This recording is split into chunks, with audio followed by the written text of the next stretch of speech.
So as we bring these days to a close, bring your energy now more centered into your being, into your body, and just close your eyes for a couple of moments. Take some breaths.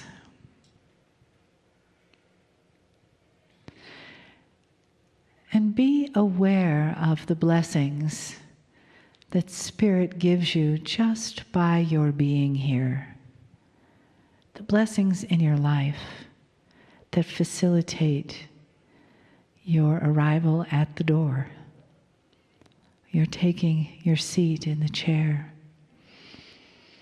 And how wonderful that is that we live in this time and place and space where we are allowed, we are encouraged, and we are excited to be together. And that Spirit and the entourage around us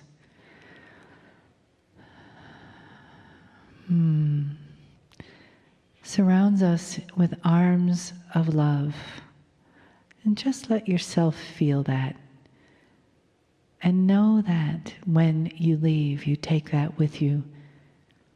Those arms of love. That beautiful energy in your heart, in your whole beings, that has been reawakened, recalibrated, reinitiated into the divine you, the deeper remembering of the places where that lives, and bringing it to the now, bringing it into your life so that you walk forward into this new year with that unfolding in front of you. The light of God shining your way on your path. The arms of the divine around you. And your own knowing of the truth and the power of who you are. Of who you are as loved.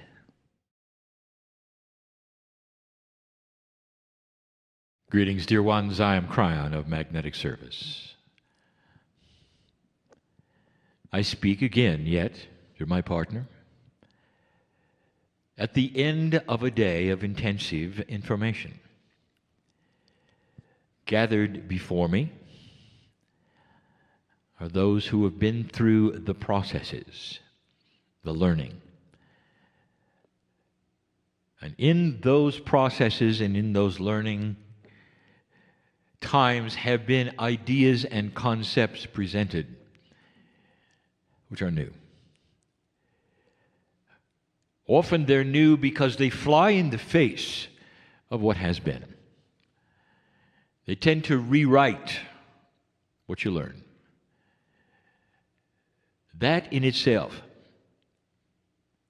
should tell you that we are dealing with new energy. And I say we because I am here. Again, the difference between you and I in some ways is great and some ways is not. For the seed that is in me that you would call God is in you.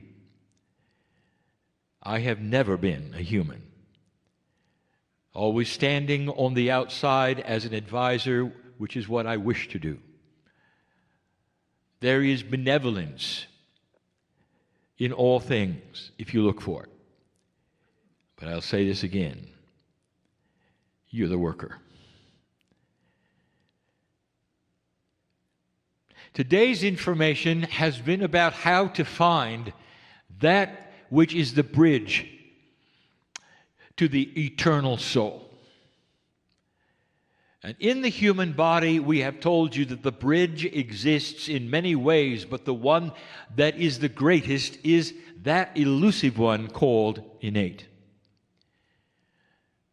And we've given you some of the ways that are just beginning to get to it. And they're the practical ones. You might even call it its spiritual survival. It's the beginning. has to do with health, well-being, youthing. All of these things are the beginning of a human race which is going to change. Very slowly, but it will change. There is adoration, elation, the celebration on my side of the veil. And it's there because of what we see, we have seen before. There is a pattern here. Not to become too strange or esoteric, but dear ones, you are eternal. And you don't even know how eternal you are. You're ageless. You existed before you existed. You're in a circle that is never broken. You were here before the universe. You were here before the first universe, before this universe. That is how old. And yet in a circle there is no linearity. That is how old. At some level, listen, at some level, what is inside you at the cellular level, which you call Akashic remembrance, goes beyond this planet. At some level. Some of you are starting to awaken to Akashic wisdom. You're not afraid of death. Some of you realize that death is an opportunity for youth, and you like it. That's wisdom.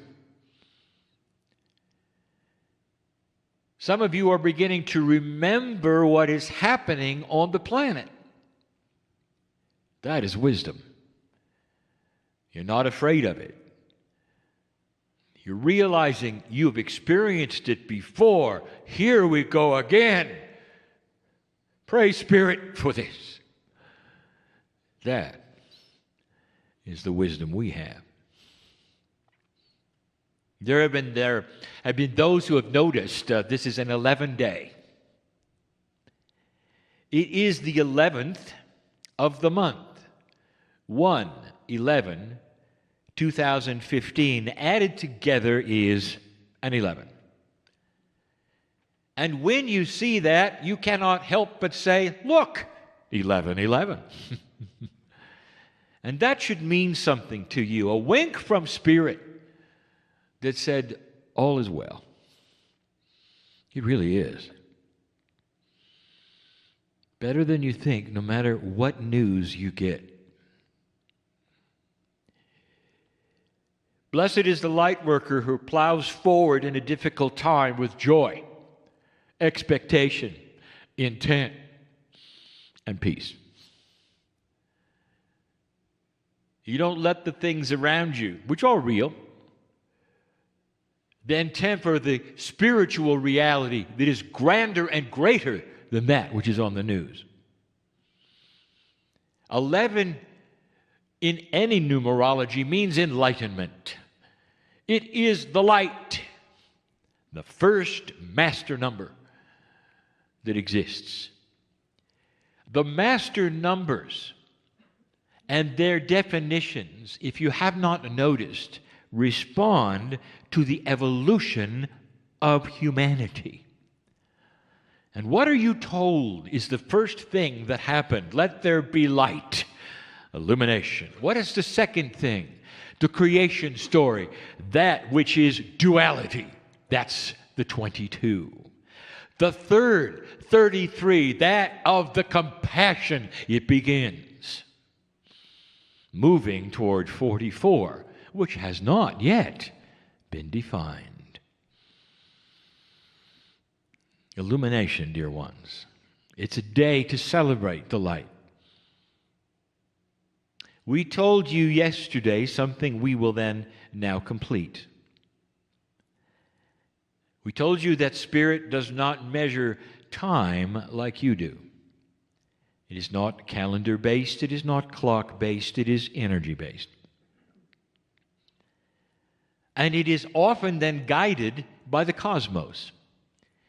The energy around you, the consciousness around you, the stars, the solar system, the things that influence you, your DNA, your consciousness, all is part of our clock. Now, what is going to happen in the future based upon our clock? You may have noticed that 2013 seemed to slop into 2014 in the recalibration department. At the end of 2013, all did not then get well. It continued for some, it healed for others, and others didn't feel it at all till the middle of last year. When, time-wise, is the recalibration going to end? It's a good question, and so we're going to give you this answer. There is no end to the word recalibration, since all of you are unique. I want you to understand this. Let us say a younger soul in a few years starts to learn what you know, and the energy becomes aware to them. They're going to go through recalibration in 2018. So how does that stand when you recalibrate and you say, when are we finished? So what we have to say is a generality for the oldest of souls. There is a release of the recalibrating energy for the oldest of souls coming shortly, very shortly. We are going to give it to you and tell you that it is based upon our clock, on the energies of the potentials we see and that of the stars. It is in mid-April. Now, if you go looking for this in astrological terms, you may find something or nothing. If you look for it in quantum astrological terms, you'll see it. And I've said that for someone who is here, who knows what I'm talking about. It's good news. It also gives you a hint on how we measure that which is time. There's a number of these steps that occur. And it's almost like they are invitations to open and close certain kinds of energy dispensations, some short, some long. And some of them have nothing to do with the clock. They have to do with where the earth is in its trip around the sun, which then asks the question, what are the energies involved with the sun, and how does the sun then do its part in this system of energy? It's beautiful. It's benevolent, if you want it to be. I think the greatest thing, however, that we have introduced to you in these last years is something that is troubling for many, releasing for others, pensive for many. I'm going to describe it very briefly and then we close. We have said over and over that human consciousness is based upon what you understand and you realize from birth. That there is no judgment of this. In fact, it makes total and complete sense that you are a three-dimensional society. Now, if you want to look at semantics, and you want to look at the great scientists who brought you relativity, you may have 4 dimensions. So we use the word 3D as a word that means you're linear. You are. This is all you've had. And all of your lives, you put one foot in front of the other. You go to the next square on the calendar. Your verbiage, your thinking, even that which is spiritual, has to be based in something that is comfortable for you, that you understand. The most esoteric thinking is still linear. The most intellectual of you that would be proud of how far out you can be is linear. You discuss different dimensions and you give them names and numbers. That's funny. You don't even know what you're talking about. Let's all number the degrees of love. Write them down and pencil them in and draw the lines. That's funny. You're still linear. And now it stops. One of the greatest things that is changing with the human mind is the release of linearity. The understanding that you can go beyond singularity, beyond that which is counting, beyond that which says, in order to get from A to B, you have to put one step in front of the other. There are those who are saying, I think A and B are the same. I can be in both at once. And then there will be those who will say, what are you talking about? And the answer is, I have just stepped out of linearity. And I will tell you that anyone who is thinking those things has indeed stepped out of linearity. There's an irony. The quantum physicists have known it all along. That there is a reality that you don't have. That they look at when they look into their places of smallness and take a look at matter itself and how it behaves and what it does. They see it. A reality that is not linear, that behaves in ways that are odd and unusual to you. There'll come a time when you take a look at the different realities that you have, and you'll look at the one that you have now as being ancient, old, and quaint. No one thinks that way anymore. The main one for an esoteric, spiritual person is the one that I will bring up now. How do you find truth? How do you define it? The word truth. Tell me about the concept, and I will give you a linearity 101. Because humanity looks for truth, and to them, it means there is one thing called truth. Everyone is seeking the one thing called truth.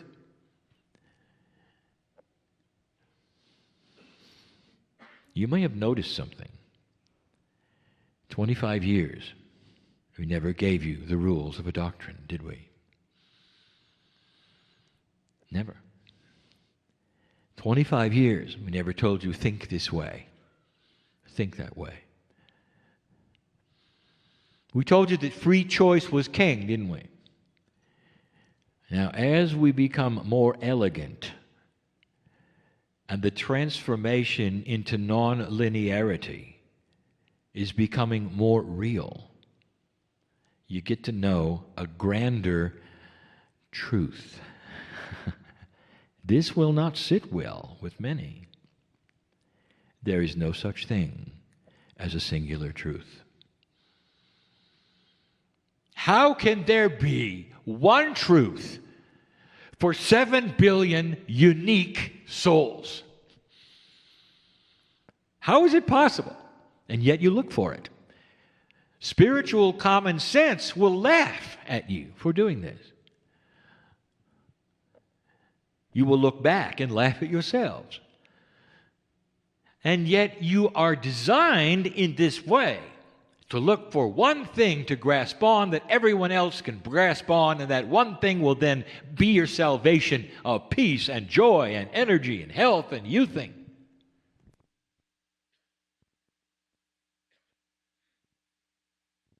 It doesn't exist.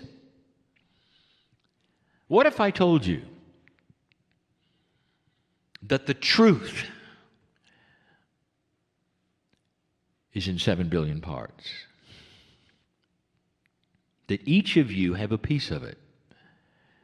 Take an old soul who has been here 1,000 or more lifetimes, who has had shamanic energy, who has studied the stars, who is wise beyond their years on the planet. Whether you remember it or not, this is not important. I'm talking about what's in you, in your DNA. You carry around the wisdom of the ancients, of the ancient. Part of you still remembering perhaps other worlds. Now hold that thought, and that's you. Now here comes a person that has had 5 lifetimes. They carry around a fraction of what you do of their life on earth. Now, how does it posture their personality? They are less apt to have the wisdom you do, less apt to believe the things you do. Could I say something? Is it possible that your grand, elegant, multidimensional truth would be wasted on them? They're not ready for it. So they would have a smaller truth that works for them. But their truth will still allow them to connect to God in an elementary way. Beautiful it is. And God loves them the same. Yours, way beyond that. Been there, done that. You are on to things that are so much more advanced. Now, I want to ask you, who's got the truth? Do you see what I'm saying? There is no one truth. But there is one God. And there is one Spirit. And there is one universal love. And when you mix these together, we invite you to find the grandest truth of all, and that will be yours. Not what my partner gives you, not what your neighbor gives you, not what your church gives you, but one that is intuitive, designed for you because of the years you put in crossing that bridge to God. Now, this is a specific multidimensional information point for you. It's critical. If you do not pass this understanding, there is a tendency for you to be stuck looking for the one truth, which, by the way, has gotten humanity into a lot of trouble, if you've noticed. Time to break the paradigm. Is Christianity correct? Absolutely. Is Buddhism correct? Absolutely. Is Hinduism correct? Absolutely. Does Islam have a place in this? Absolutely.